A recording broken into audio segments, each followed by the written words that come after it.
Hi, this is Jar Citizen Gamer. I wanted to kind of talk a bit more about interactive mode and a possible solution that kind of, in my opinion, puts the win into everybody's camp.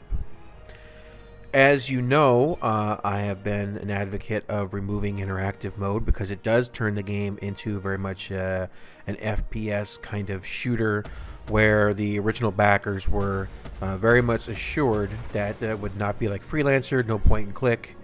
And this has created a lot of problems and arguments inside the community itself, with the Katamari now having well over 50,000 posts and possibly being the largest topic on the entire forum board, actually being larger than some whole sections in and of themselves, just one topic. Now, as you know, because of the technological limitations, the game is going to be heavily instanced, which means that if you have 10,000 people in an area, you're not going to be seeing all 10,000 people. You may only see 30 or 40 or whatever they end up on. And because of this, I feel that this solution is a solid compromise for both parties. I feel that they should include a toggle or an option or a switch that allows players to choose the kind of environment they want to deal with.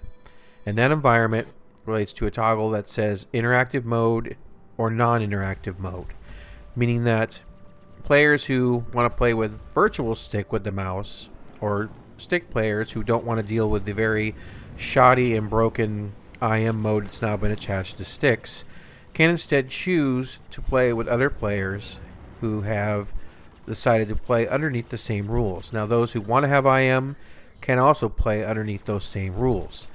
But to me, this seems like a very solid solution, and one that could actually give everyone what they want.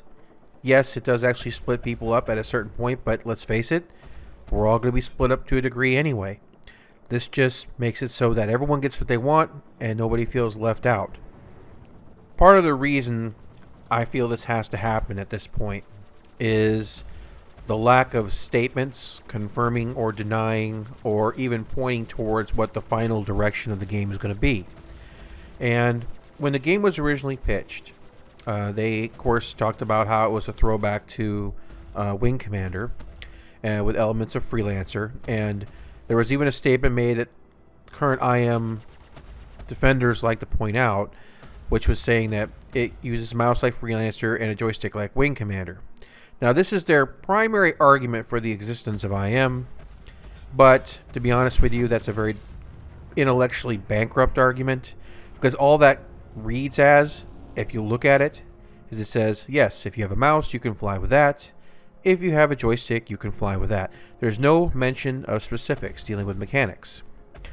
Now, of course, there has been mention of specifics with mechanics where they said, nothing like Freelancer, no point and click. That was very clearly stated and has not once, not one time, ever been refuted by any employee of CIG.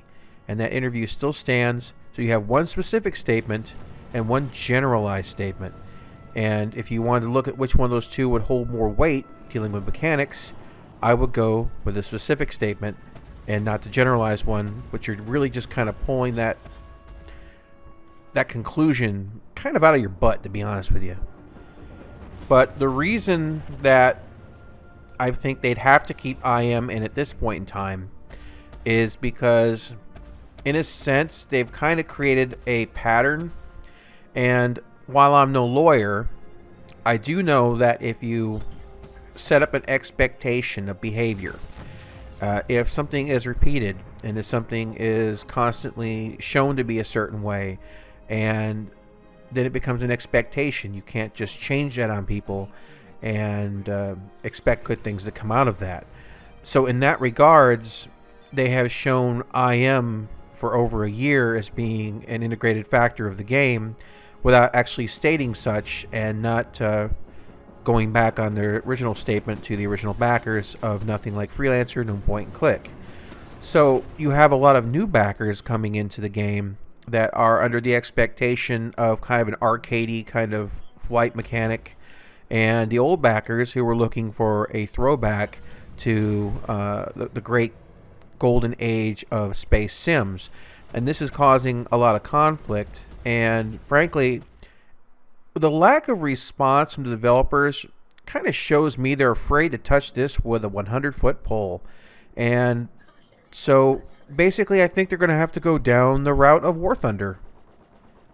War Thunder is a very popular free-to-play game, and when it was in development, they originally set out that stick users and mouse users, and once again, this is not against mouse. Mouse virtual stick and relative mode have been shown to be darn close to the stick's performance. In fact, all it really needs is a better dead zone and some visual indicators, and it'll be equal to, if not slightly better because of the precision, to the stick. But what War Thunder did is they introduced this flight instructor kind of mode where basically, for the most part, as a plane took damage or as difficulties arose during bad maneuvering or whatever, the instructor kind of helped keep the plane in the air without the pilot needing to do all the micromanagement that would be required for an aircraft, while the stick users were relegated to feeling the effects of all damage, to feel the effects of all the bad pilot decisions that you could make. And eventually this rift got so big, this disparity between the first and the second one, that they had to actually split the game up into what's now 3 modes: the arcade, realistic, and your sim mode, because there's such a massive difference. And there are some game mechanics that honestly cannot be balanced.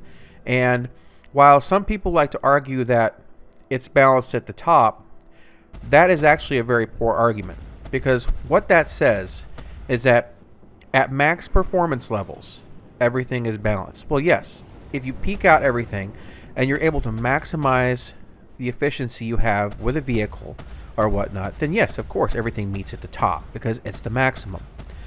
But the problem is that the data shows that there is a wide gap starting from the base, and it, of course, eventually narrows up. So think of a pyramid, if you will. And basically, you have the skill level of the IM user progressing faster than someone else that uses a different peripheral stick or a gamepad. And yes, eventually they do reach up that same point at the top. But that's not balanced. And that's saying, hey, the game's balanced for like 1% of the population. But for the other, 99%, there's always going to be an advantage going in this way. And you can't build a game around that. You can't build a game around the 1%. It works for Wall Street, but let's face it, I don't think any of us want our games to play like that. So what this comes down to is I'd like to get your feedback and your opinions on the idea of splitting the game up between those who want a more sim experience versus those who want a twitchier, more arcade-based experience. Because I feel at this point in time, with nearly 1.2 million backers, that there's already enough of a player base that let's just go with the argument that only 10% of the people want sim. Okay, well, that's 120,000 people who want that experience. And a lot of those are your whales. Those are the guys who put in thousands and thousands of dollars into the game on the original idea. And those are the hardcore guys that I want to play with. But on the other side of it, you've got the guys who plunk down their $45, and they have every right to play as well.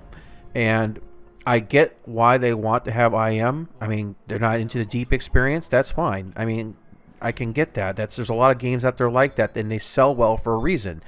But if they can't unify the controls, or are unwilling to because they're kind of stuck at this point in time, then I would like to tell you guys here at CIG, there is a way out of this problem. All you have to do is make a toggle. It's the same thing you guys said, hey, I want to mark myself as PvP, or I'm going to mark myself as PvE. It's the same situation. Do you want to play with players that have IM?